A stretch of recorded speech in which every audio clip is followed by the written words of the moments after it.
This patient has a rotator cuff dysfunction and proximal migration of the humeral head. You can see in the radiograph. This is a deltopectoral approach. We are doing reverse shoulder replacement surgery. Now we are going to deltopectoral interval. Cephalic vein is lateral, retracted, and then now when we split the deltoid and then check the clavipectoral fascia and then see the subscapularis. When you see the subscapularis muscle or fascia over that is retracted, and then we have to take a bite over the subscapularis, then a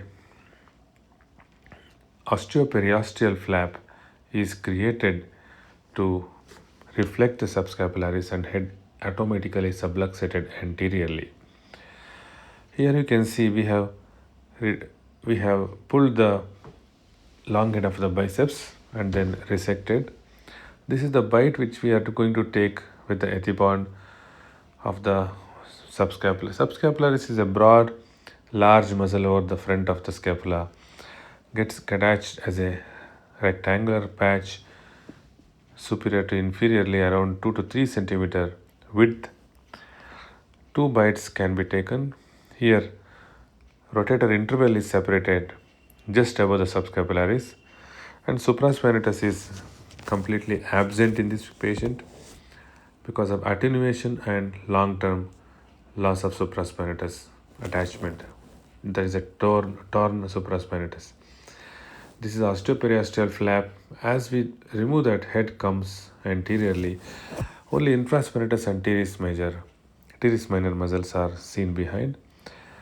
Guide wire has passed over the superior lateral aspect over the supraspinatus and infraspinatus area for the reamer, and then we have to keep that over the head and then mark the jig for the head resection. This is the retroversion adjustment 20 to 40 degree over the right side, and these wires for the jig, just like how we do for the TKR. Whenever we are doing tibial resection, 2 wires are passed and the jig is left there, and remove the head of the humerus now. This is the protector, because when we use the Hohmann, we might damage this area. For that we are using this protector. Now is a crucial step to expose the glenoid and release the posterior aspect just behind the head, and then anterior aspect of the glenoid and inferior aspect of the glenoid, and here anteriorly over the pectoralis major.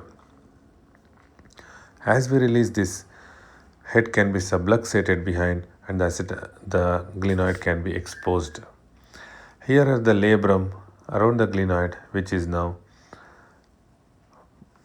released, and then inferior labrum is released, and then Hohmann is now levered over the posterior aspect of the glenoid, and hand is externally rotated. Glenoid is now exposed. Once the glenoid is exposed, you can see anteriorly there is a osteophytes and inferiorly there are osteophytes. We are going to remove the anterior and inferior osteophyte, which will obstruct our angulation of the glenoid base plate. Now we mark the cross sign.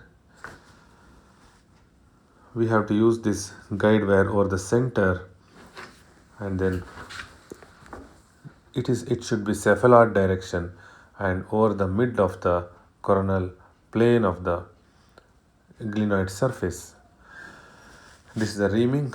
This is the smallest diameter for the glenoid.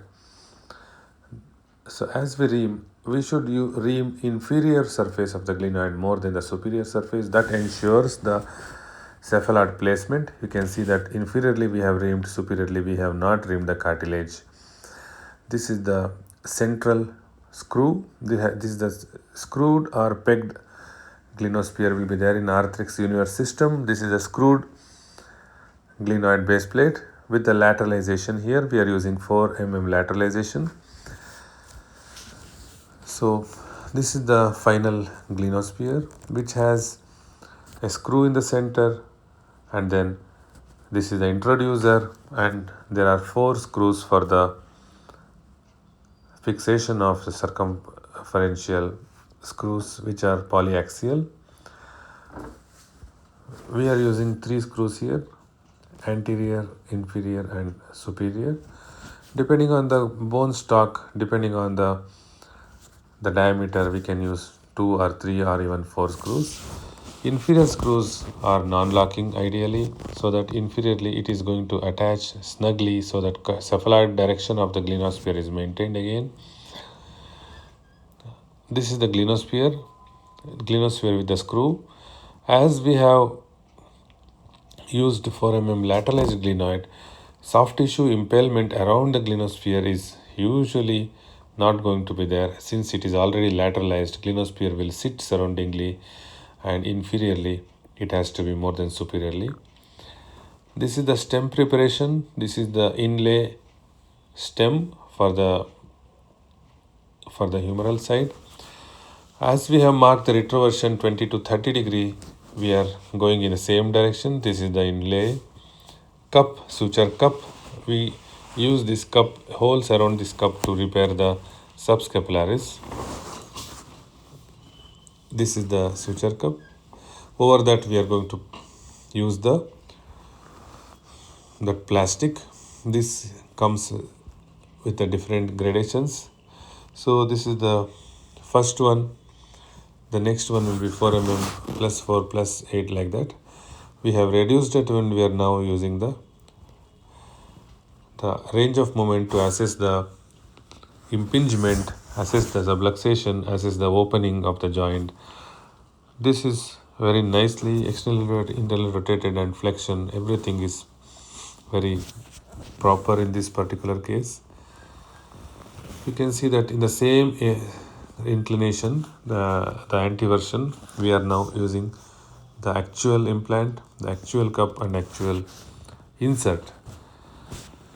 We are going to reduce it now.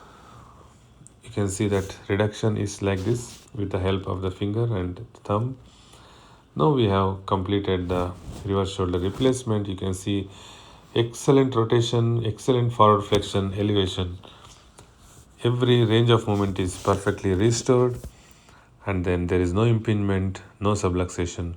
This is a very stable joint. We will repair the subscapularis now and complete with the skin closure. If you have liked it, please like this video. Thank you very much.